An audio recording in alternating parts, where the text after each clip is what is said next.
Cheers, guys. Epix911, welcome to the Elitist Geek VR news for Thursday, November 10th, 2016. Let's jump right into VR, start with a bit of preamble, and try to answer the $79.99 question of, is Robinson the Journey, well, is it worth $79.99 Canadian, which is what I paid for it. Now, it's day 3 of ownership for the game. Played it yesterday, probably another 90 minutes to 2 hours. And assuming I don't completely suck, more on that in a little bit with the next story actually, I should be about a third of the way to roughly halfway through the game. And all the feedback that I said about it stands. It's a looker, looks great. The locomotion, easily one of the best aspects. In fact, the other thing I determined tonight was I'm going to put abduction on the no thanks, maybe I'll try you again later pile. Just can't get into it. And the locomotion system on that just does not help. And that is one of the Journey's big strengths, is the fluid locomotion that you get. The fact that you can rotate, walk around, and check out every square inch of terrain. A lot of it is destructible, interactable. It just adds a lot to it. And for the people who don't want it that smooth, they can tweak it just like it should be. So, yeah, not worth $79.99 is my verdict on that. Look, a fair price to me would be $39.99 to $44.99. Hell, you know what I mean? 40 to 45 bucks. That would be a fair price. Now, mind you, it could have a mind-blowingly epic ending. But even then, I'd probably still say, given the time, too much. It begs an interesting question, guys. Could they have made more money, Crytek? Because we know these guys are, AAA publishers, and financially, they're not doing that great. They are hurting a little bit. And to throw 2 eggs into the VR basket in a row, The Climb, now this game, The Journey, I understand why they priced it high, but, there's always that counter argument. Had they lowered the price a little bit to something more palatable for most people, they may have ultimately sold more and generated more revenue. We don't know that, but there's a good possibility. And yeah, certainly for me, I went ahead and bought it anyways, but I am telling you right now, I don't think it's worth $80. As good as it is, it's just not worth 80 bucks. 39 to 45. Now, what I said about not sucking. Thanks to one of the viewers, she's watched a couple of videos here, Susanna Saunders. I noticed she plays Elite, so I clicked on one of her videos and was promptly and quickly humbled. So this is where I say, if I don't suck completely, because here I am thinking I'm a third of the way, halfway, I could be 1/8 of the way in, right?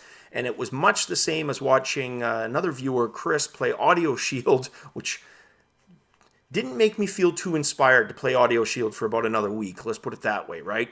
But just to give you an idea, a couple hundred hours into Elite Dangerous. I love the game enough to name it my #1 VR game. Thinking I'm doing okay. 40,000 per, trade run. A couple 100,000 credits for my missions on average. Then you watch one of her videos, and she's got literally almost 1 billion credits. What I do profit-wise is like a drop in the bucket for her. Elite trade ranking is just, it's mind-blowing. I mean, there's good freaking gamers out there.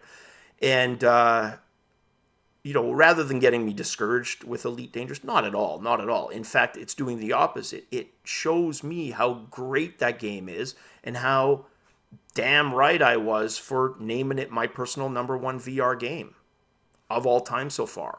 Because there's a little bit of everything for everyone in that. Somebody as good as Susanna, somebody as crappy as me, we both can find something in Elite Dangerous that's there to enjoy, right? So, next up, Killing Floor Incursion. So this is a game that's going to launch on the Oculus Rift, probably post-touch launch. I would probably guess within the few weeks after that. They want to release it this calendar year, and you'd think they'd want to do it before Christmas because it's already going to be after Black Friday. that doesn't give you a lot of room, a lot of wiggle room. So my guess is, yeah, it'll probably be fairly close to the touch launch. Look, when you first look at this game, you would not be mistaken for thinking it looks just like any other freaking wave zombie game on virtual reality. And yes, they are a dime a dozen. Look a little deeper, dig a little deeper, and you find out it's actually, thankfully, a bit more than that. Are you listening, Tom? Rather than just being a pure wave-based game, you're free to roam the levels. It has a co-op aspect as well, some really cool other modes of play. And yeah, so you play a Horzine or Horzine security force personnel. Your buddy, if you do co-op, likewise plays one, and you both have free reign around the maps. Now, the author from Upload VR that trialed a preview of the game said the combat in it was absolutely visceral and the gunplay immensely satisfying. So keep your eye on that. Killing Floor Incursion, a co-op capable, not sure, they didn't specify if it's also got single player capability. For me, a lot of times, I love the co-op aspect, but I want to be locked into just having that. So my guess would be it would have single player as well.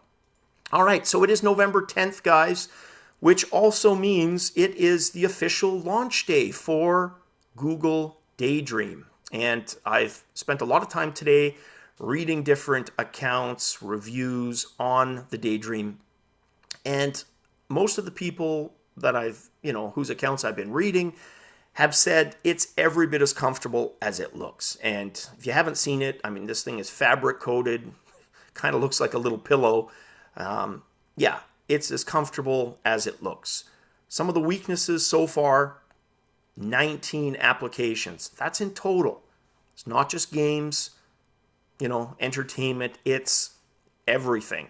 You've got about 19. Some of them in different stages of early access. So I wouldn't even say 19 complete VR applications. Now, there's some creative stuff in there. You've got a YouTube app that it's basically YouTube cinema mode. So the cinema mode that we've gotten used to on the other 3 VR platforms, 4 actually, include the Gear VR as well, similar to that, but for YouTube. They also have that Harry Potter universe spin-off, the Fantastic Creatures, Fantastic Beasts.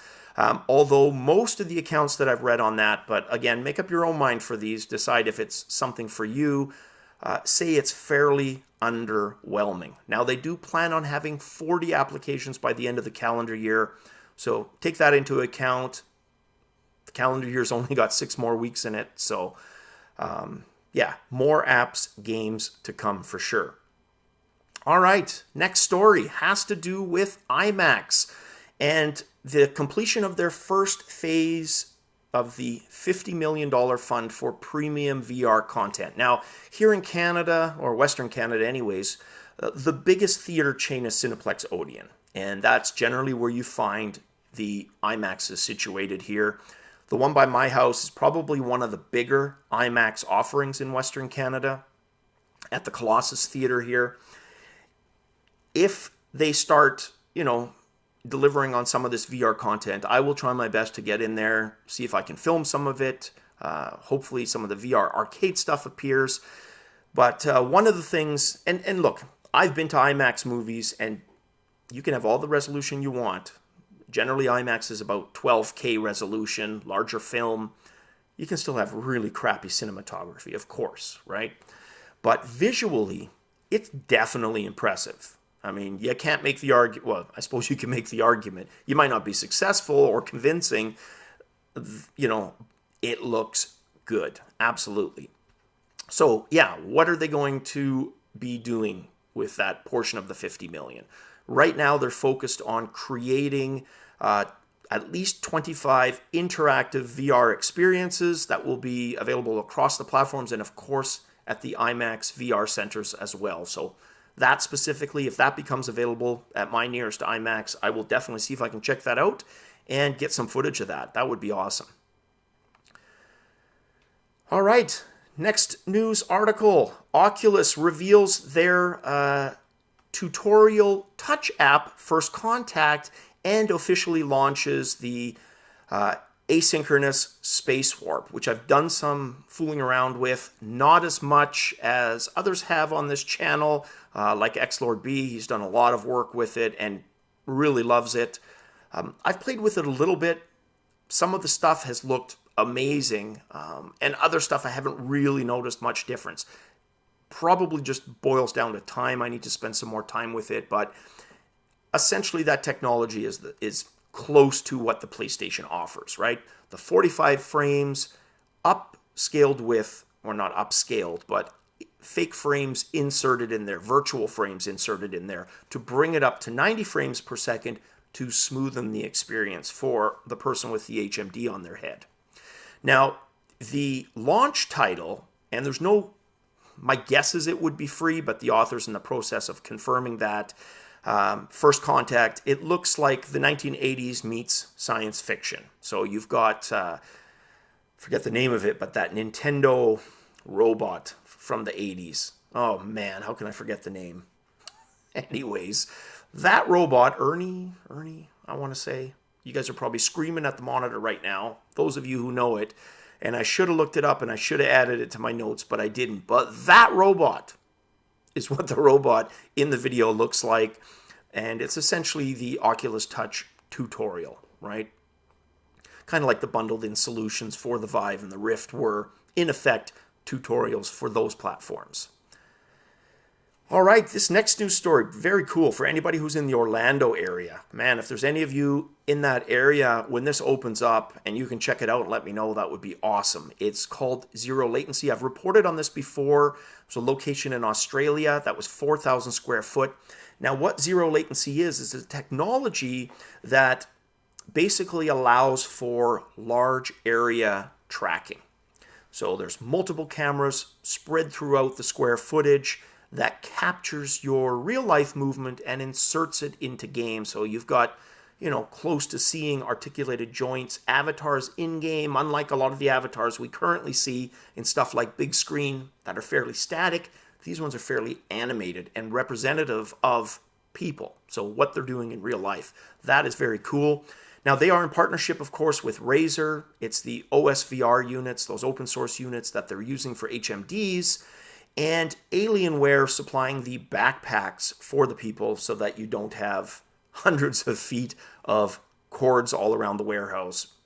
That would turn unintentionally violent pretty quickly. So, yeah, Razer in partnership with Alienware and Zero Latency. Now, the big difference with this Orlando location is it's half the size of the Australian one, so 2,000 square foot as opposed to 4,000. Now, that's still fairly large. It's not 4,000, though. That would be pretty damn mind-blowing. So, yeah, if there's anybody around there, check it out and let me know.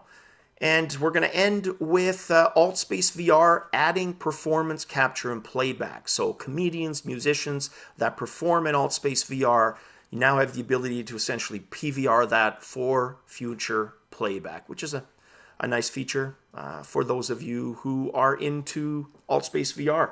All right, guys, that is it for me for the news today. As always, cheers, and definitely catch you guys on the VR flip side.